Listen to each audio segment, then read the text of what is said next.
It's your time. Pleasure, my pleasure. So we are here in Moscow, and I came from Hungary, from Budapest, and just a few days ago.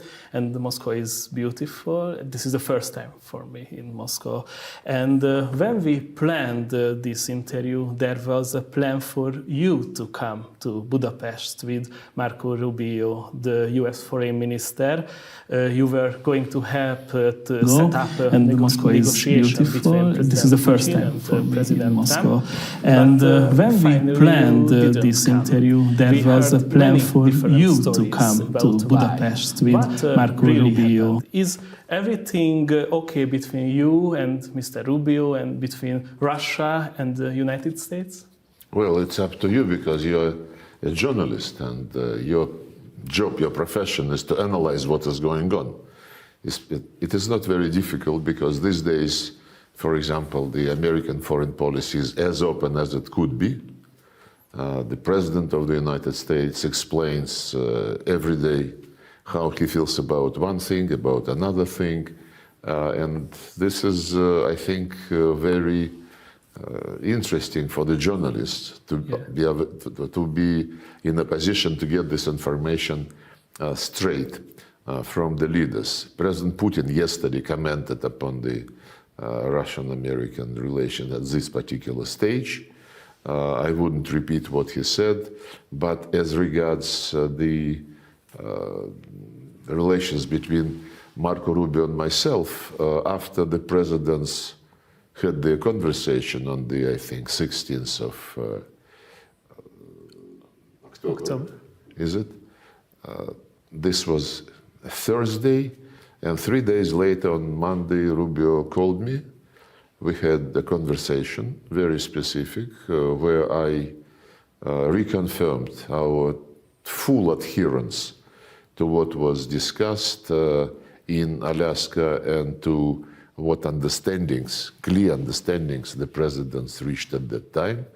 As you know, President Trump praised the Alaska meeting repeatedly, that this was a very good meeting, that it set the stage, laid the foundation. He said there are few issues to be fine-tuned, but this could be done easily. One issue is important, he said in his comments about the outcome of Alaska, but this important issue is absolutely subject to finding a solution, which is absolutely our assessment. After we talked with Marco Rubio regarding following up on the results of Alaska, he did not mention any new meetings or conversations, and I did not raise the issue because the entire initiative was coming from the United States, and we would be, I thought we would be ready to move as the Americans feel comfortable for themselves. Then the State Department issued a communique about our phone conversation, if I remember right, which said that we had productive discussion with Marco Rubio, and at this stage there is no need in a personal meeting between the Secretary of State and the Foreign Minister of Russia. So I concluded that the meeting was really good if they made such a comment. And I understand what is behind it. Behind it is the clarity with which we discussed the necessary steps together with Marco Rubio, steps which the Russian Federation and the United States can take to implement very clear, very blunt understandings reached in Alaska. Obvious. If you are talking, we feel the chance the conflict can be ended. But after, when we read the press, it's a different pictures. But why will you not call back Marco Rubio in this situation? And you can call back Marco Rubio and say, hello, I read in Reuters the articles, and and Mr. Trump told this and this. Miért nem beszélnek gyakrabban egymással? Once again? Why don't you want to talk more often with each other? More often? Why? I called him before Alaska, soon after Alaska, and we met in New York just 3 weeks ago. And as I said, the initiative to have this... Look, President Putin came to Alaska with the agenda which had been brought to Moscow by Stephen Witkoff few days before the Alaska summit. And we looked into the proposals which Stephen Witkoff brought, and we said that we need to think about it. And then in Alaska, President Putin said that he is ready to cooperate on the basis, which was on the basis of the concept and the framework which the envoy of President Trump brought to Moscow, and which they continued to discuss in Alaska. President Putin repeated each and every element of the concept which was brought by Stephen Witkoff, and was asking Stephen Witkoff, who was present at the discussions in Anchorage, is that right? Is that right? Everything was confirmed. And then President Putin said that we are ready to accept your concept, and that's how we believe we can move in specific terms on the basis of what you proposed. Then there was no direct response. They agreed that they should take some time to think about it. President Trump said he needs to talk to his allies, who, as you remember, came to Washington next day. Zelensky was brought with them. And President Putin, of course, briefed his allies, our neighbors, and strategic partners. Then there was no... So the ball was there on the side of the Americans, who proposed something which we eventually were ready to accept. And in New York, I reminded Marco Rubio about this sequence of events. He said, yes, we are still considering, we are trying, we are interested. So from the diplomatic point of view, we don't want to interfere in their internal considerations. We don't want to create some discomfort for the United States, which is under huge, unbelievable pressure from the European hawks, from Zelensky and others who don't want to have any American-Russian cooperation on anything. So there are enough people who are not very polite and who impose themselves upon Washington politicians and use each and every means to undermine the process which could have achieved its goals some time ago. And one very telling thing is they're trying to push President Trump from the logic which he repeatedly presented in the past, and I will quote a couple of his statements regarding how this crisis should be resolved. He bluntly said, actually he was the first, if not the only, leader in the West, and maybe not only in the West, but on earth, who from the very beginning, even before he was inaugurated, early September, he was still president-elect, he said that you could never have NATO involved with Ukraine. Russia, if Russia has NATO right on its borders, it cannot tolerate it, and I could understand their feelings about that. Zelensky and Ukraine must understand, this was already in August, a couple of months ago, must understand, no getting back Obama-given Crimea, and no going into NATO by Ukraine. Also in August, Russia said we don't want them on our borders, and they were right. And everybody knew you can't, you just can't do that. And actually in Anchorage, I almost quoted, he said, we had an extremely productive meeting and many points were agreed to. There are just a very few that are left. Some are not significant. One is probably the most significant, but we have a very good chance of getting there. That was his statement at the press conference in Anchorage. So he went public with this assessment, which fully coincides with our assessment. And the very significant statement was made on the 16th of August, when he came back to Washington from Alaska, and he said, a great and very successful day in Alaska. It was determined by all that the best way to end the horrific war between Russia and Ukraine is to go directly to a peace agreement, which would end the war, and not a mere ceasefire agreement. This is key. He answered to all those who were, since the probably beginning of spring this year, they radically changed their rhetoric, and if before they were saying no cessation of hostilities, Russia must be defeated, strategic defeat, and so on and so forth, then as of spring, about that time, they started saying immediate ceasefire without any precondition. And they continue to sing this song until now.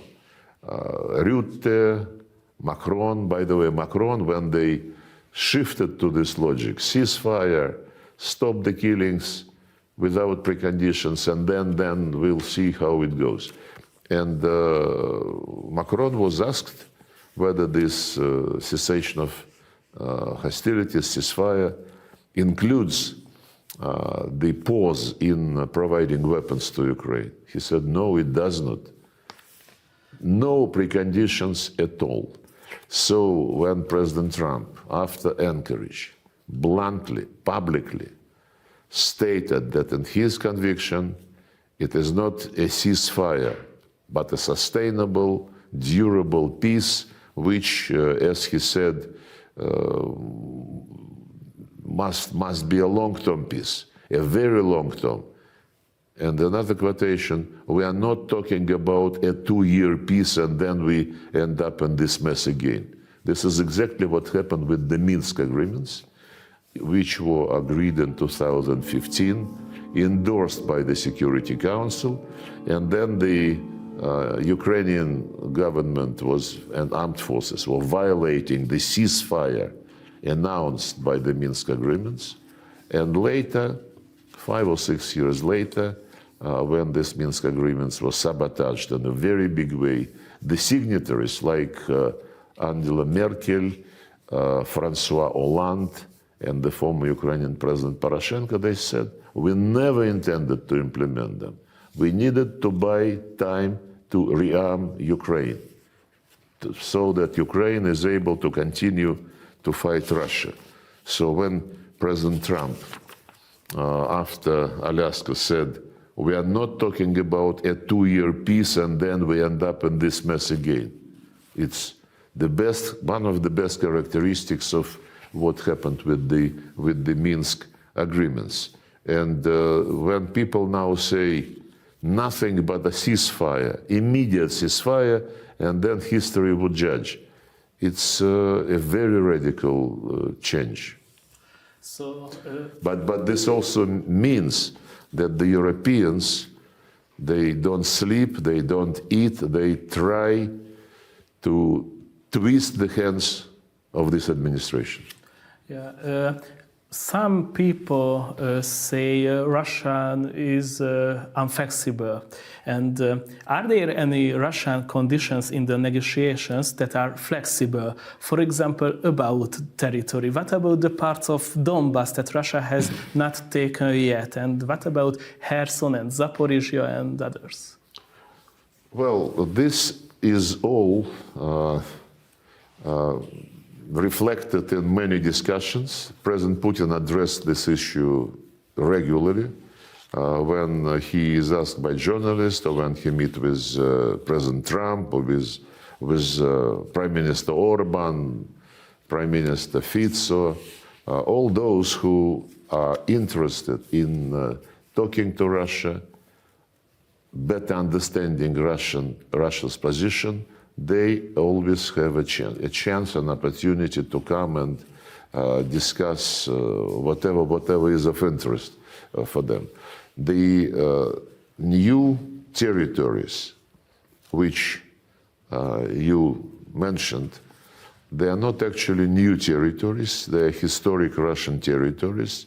Yes, after the Soviet Union disappeared, this was left inside the former Ukrainian Soviet Socialist Republic, and there was no thought, that this Slavic republic could have leadership which would go the way the Nazis went before World War II.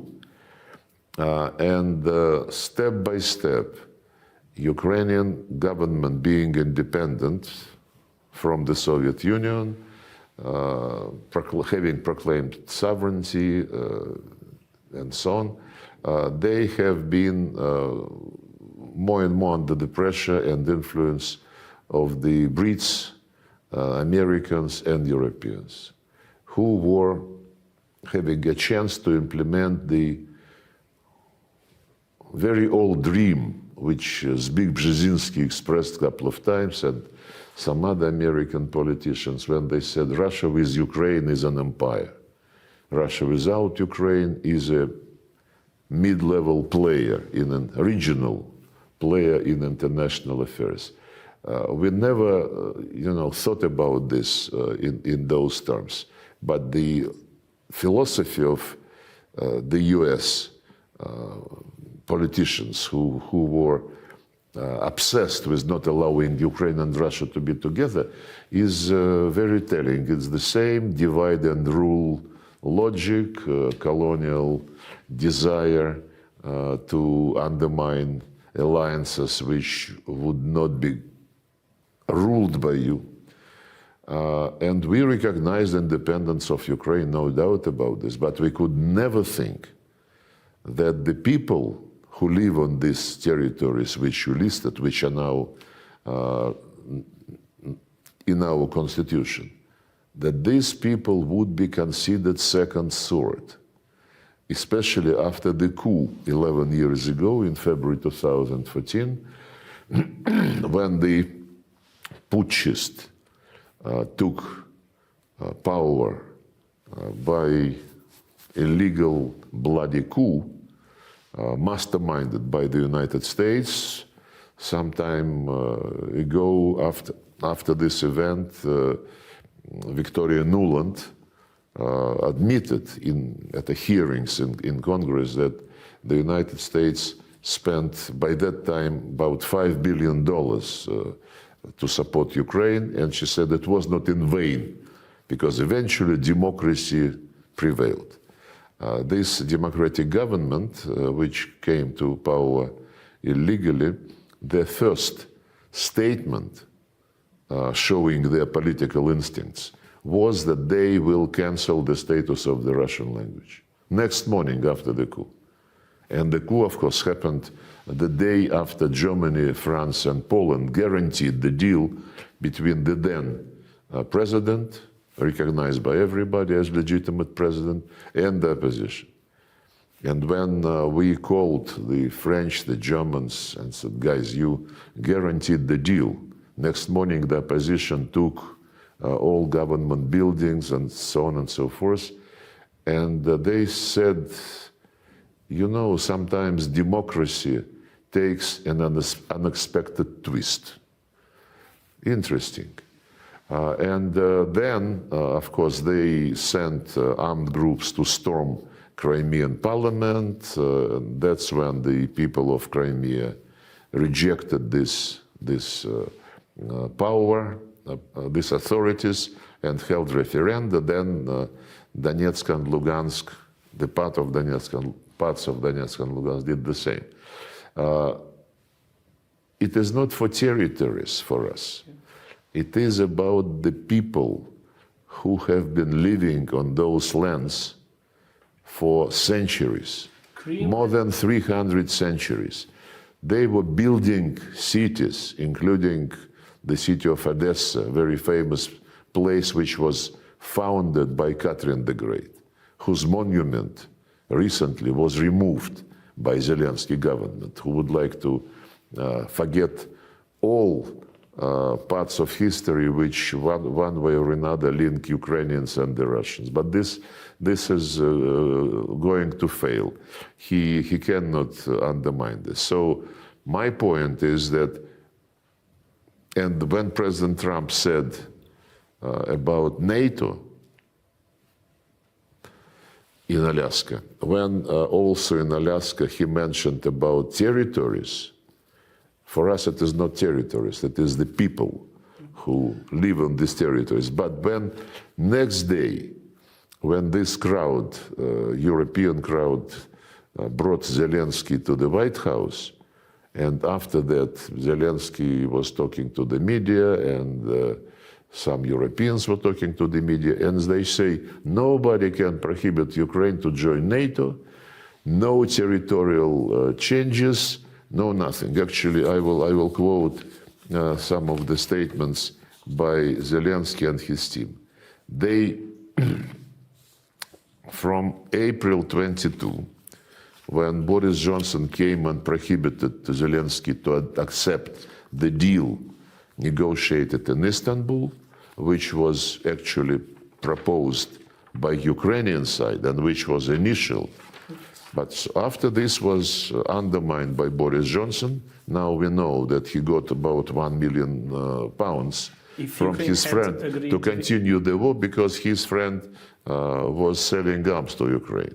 So after that, they said no negotiations with Putin, no negotiations, only he must be brought to International Criminal Court. We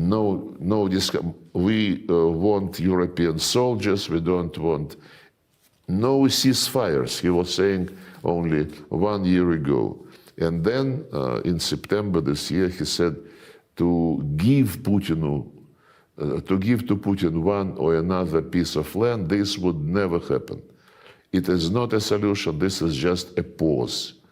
And isolation of Russia is what must remain forever. So when people now say ceasefire, ceasefire, we know that they want just to buy some time again, and that this logic, which is deeply rooted in Zelensky, whatever moves him, head, brain, is obvious for any objective observer. Donetsk and Luhansk and Crimea, I understand, but what about Kherson and Zaporizhia? Could Russia ever talk about giving them back to Ukraine? They are also part of our constitution, and the fact that this was not just imposed from above, like in Kosovo. The population was not asked. The representative of the United Nations, who was a former Finnish president, he just said Kosovo is independent, full stop. Unlike this trick, we based the decision to include them, to admit them back to Russia, because all these lands were founded by the Russian Empire and developed by the Soviet Union. Only after all of them, each of these 4 places after Crimea, held referenda. and bluntly expressed their desire to rejoin with Russia. And when we now liberate remaining parts of Zaporozhye, this is the Russian way to pronounce it, and Kherson, the people, in spite of the, attempts of Ukrainian army to pull them into mainland Ukraine, they are not, most of them are not leaving. They are staying and they are welcoming the Russian soldiers who liberate them. So this is not our will, our imperialist desire, some people say. This is our concern for the future of the people who feel being part of the Russian culture. By the way, when Zelensky and his entourage, like Macron, Starmer, Merz and others, they still say Russia must get out of Ukraine, out of 1991 borders. Yesterday, I think, they gathered in London for this coalition of the willing, and Starmer, addressing the media before the event, he said that Russia, Putin is the only one who doesn't want peace. And this deserves some explanation.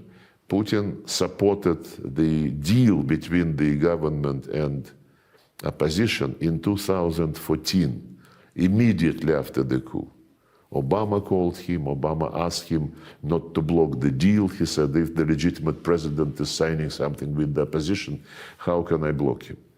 And then, you know what happened? The coup and explanation by the Europeans that sometimes democracy is very tricky. They did not lift a finger to stop this putschist, though they knew very well that they came to power under the neo-Nazist banners.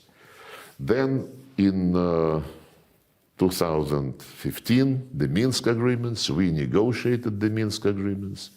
We were prepared to implement them. They, as I mentioned, said that we never intended to do this, we just needed to buy some time. In April 2022, a couple of weeks after the special operation started, Ukrainians asked for negotiations. We agreed, we held several rounds in Belarus, and then moved to Istanbul. In Istanbul, as I said, Ukrainian delegation put a paper with the principles to be developed into a treaty.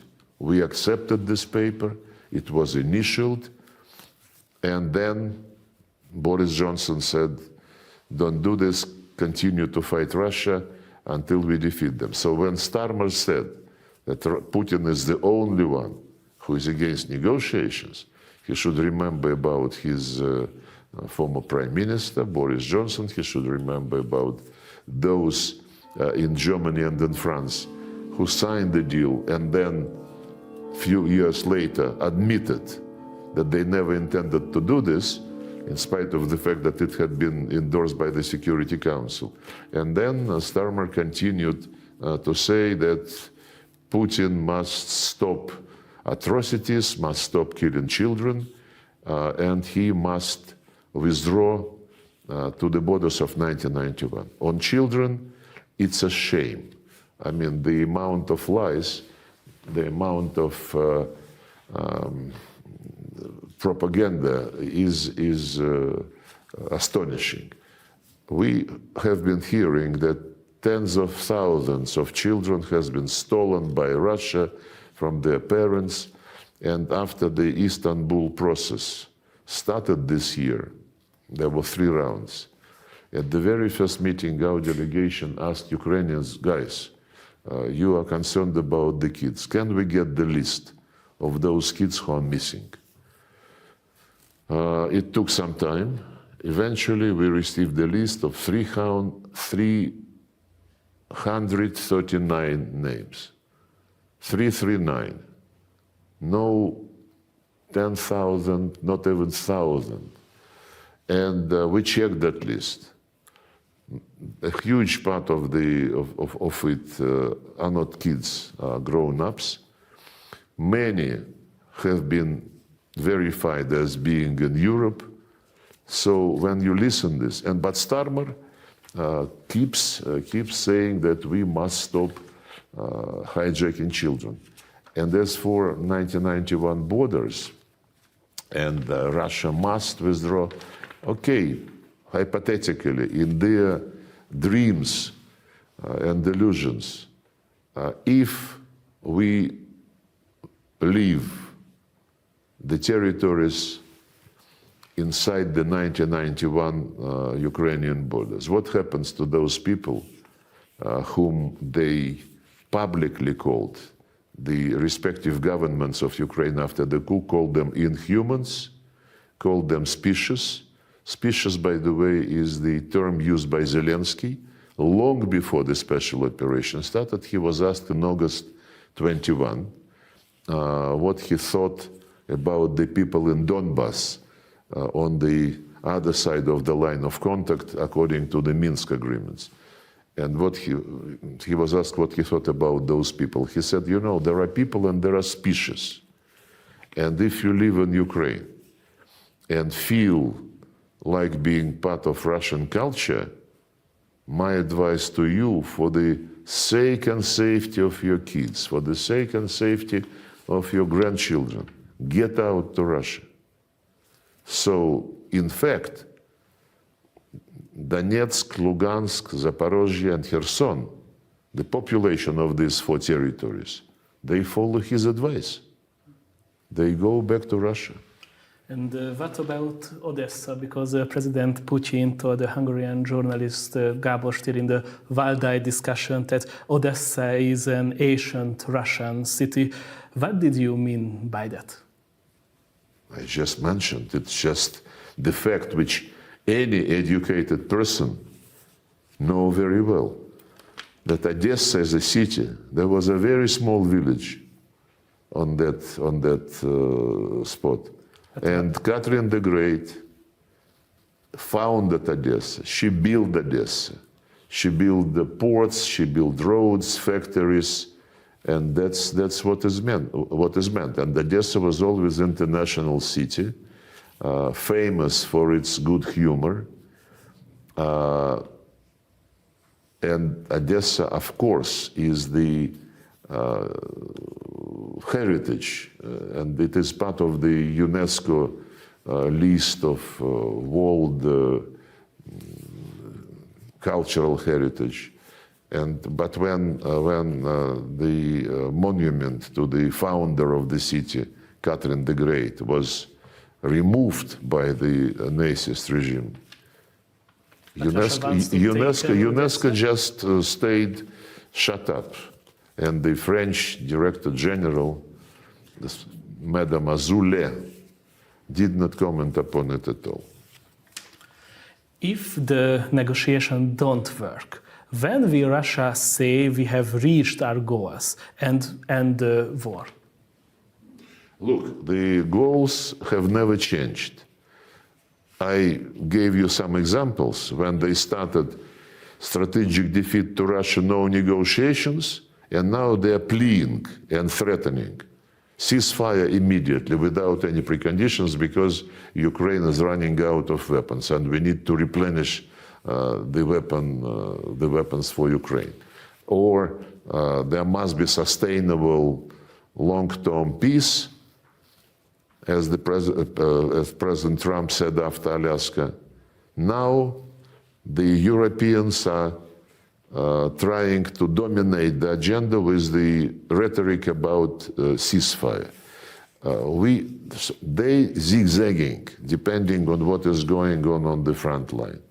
We are convinced that to save the people from the Nazist regime, the people who have always been part of the Russian culture, they spoke Russian language, they were teaching their children in Russian. They watched Russian movies. They got news from the Russian media outlets, culture, theaters, what have you. And when all this have been prohibited by legislation, the Constitution of Ukraine still states that the state of Ukraine guarantees the rights of national minorities. Russian minority is highlighted separately, Russian and other national minorities as regards education, what have you. And when all this was cancelled by law, and they started this cancelling in 2017, long before the special operation started, and since then, and this was another root cause, the root cause number one, NATO, because it was intended to pull Ukraine into NATO and to build military bases in Crimea, on the Sea of Azov, just on our doorsteps. And I quoted President Trump, who bluntly explained why it's absolutely unacceptable to Russia, and everybody must understand this. But another root cause is extermination of everything Russian, history, language, media, culture, education, toppling and destroying the monuments to the Russian representatives who founded Ukraine in the eastern and southern part, toppling the monuments to those who saved Ukraine and Europe from Hitler and his Nazist troops.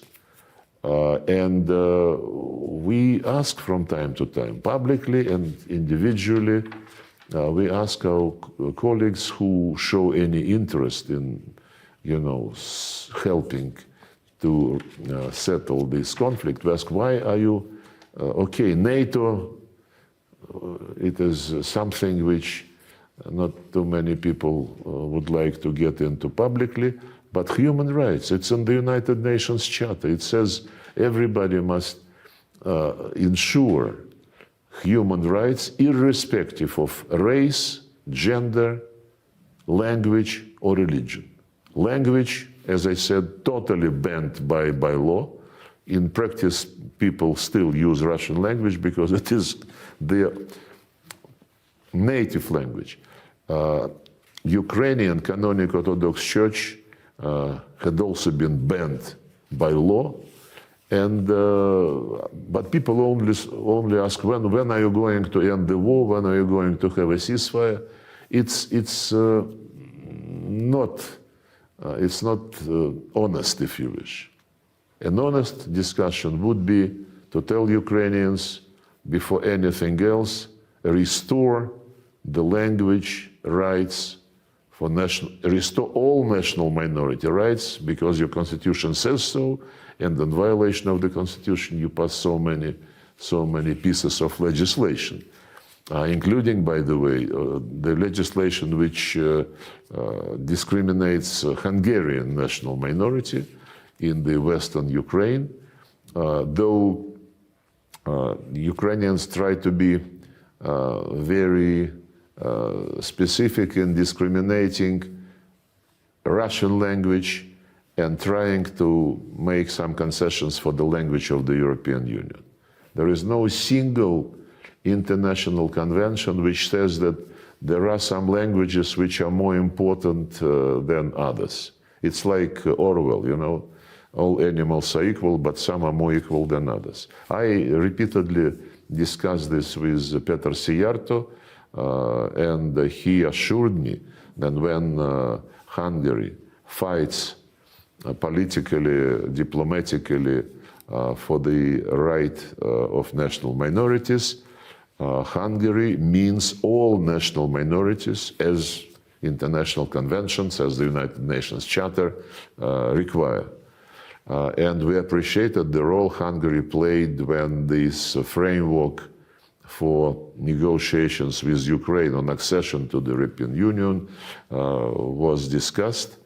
And Hungary, I think, single-handedly insisted that these chapters on negotiating accession included quite considerable language on national minorities, on their rights, and it is formulated not just about European Union languages. It's about all languages and all national minorities, and we appreciate that Hungary happened to be basically the country which single-handedly achieved this. It's another matter that nobody in Brussels wants to remember about this deal, this consensus. And when various representatives, including the Commission on Expansion, Mrs. Kos, as far as I understand, is saying, no, Ukraine is fully ready to begin accession negotiations. For Ukraine to be ready, they first have to undo what they have done in violation of their constitution and many conventions. So it's not, I think, appropriate when people say, when are you going to end the war? Where are you going to stop? Zaporozhye, are you going to give it back? Actually, we now have taken some other territories which are not, which do not belong to the regions reflected now in our constitution. The reason is very simple. We need a buffer zone because Ukrainians continue shelling, bombing, droning Russian including the territories which never were challenged by anybody. I mean Bryansk, Belgorod, Kursk, and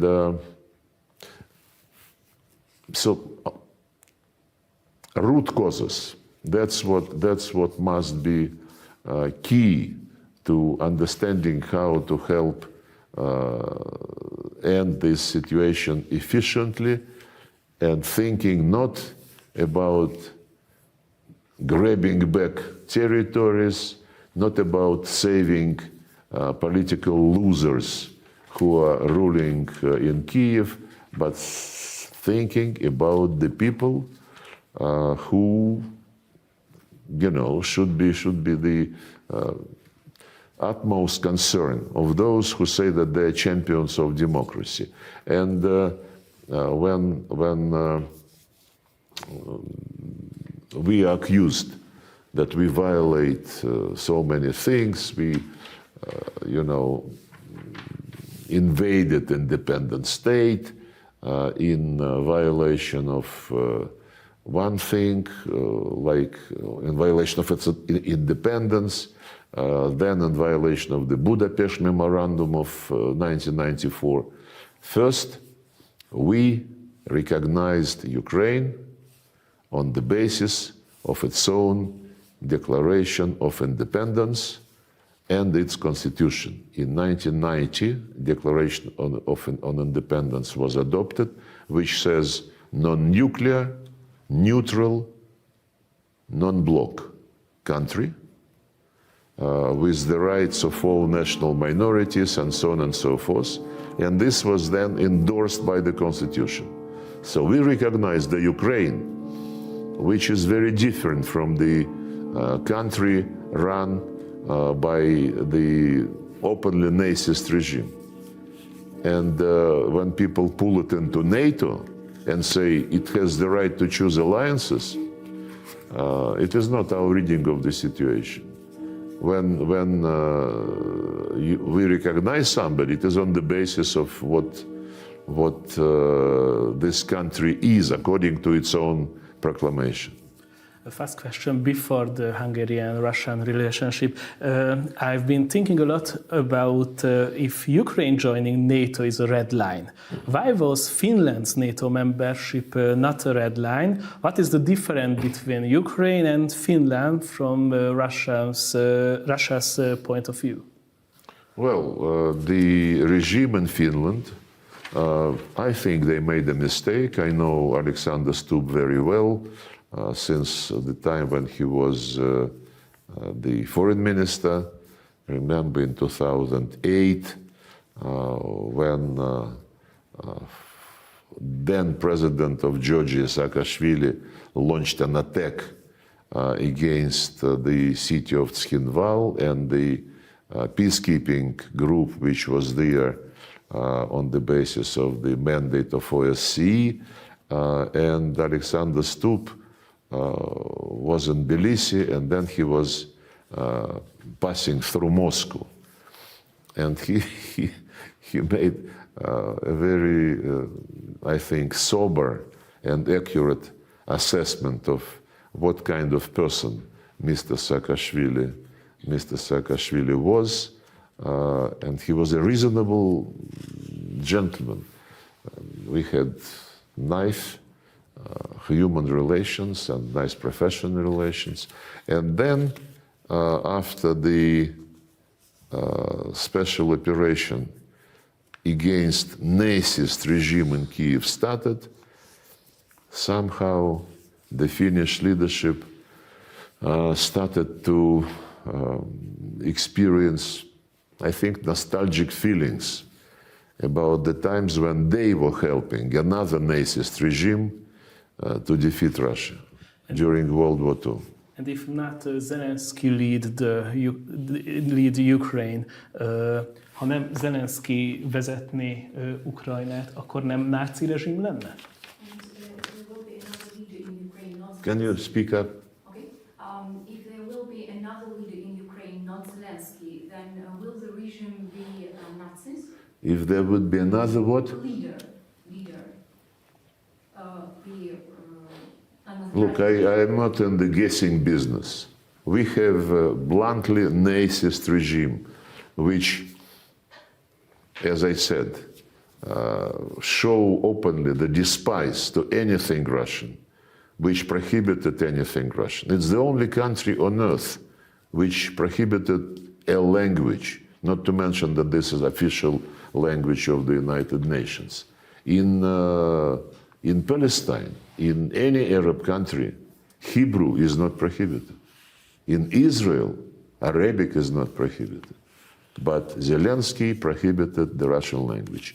Now they included Pushkin, Lermontov, Dostoevsky, some other writers of world fame in a list of materials which promote imperialist propaganda.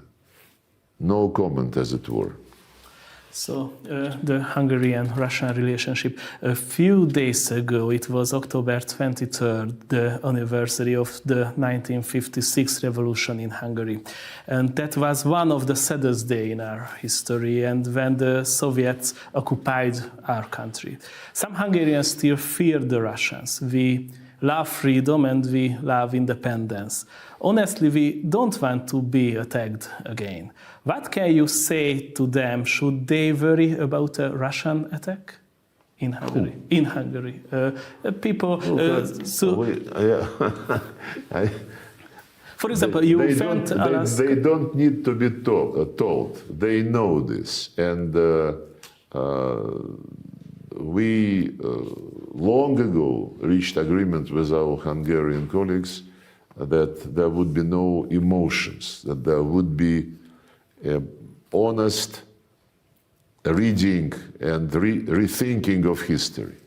When President Putin was in Budapest long ago, 2006, he laid flowers to the monument to the victims of 1956 events. And just recently, he was in Eastern Economic Forum in Vladivostok, I think 2 years ago, in 2023. And he said that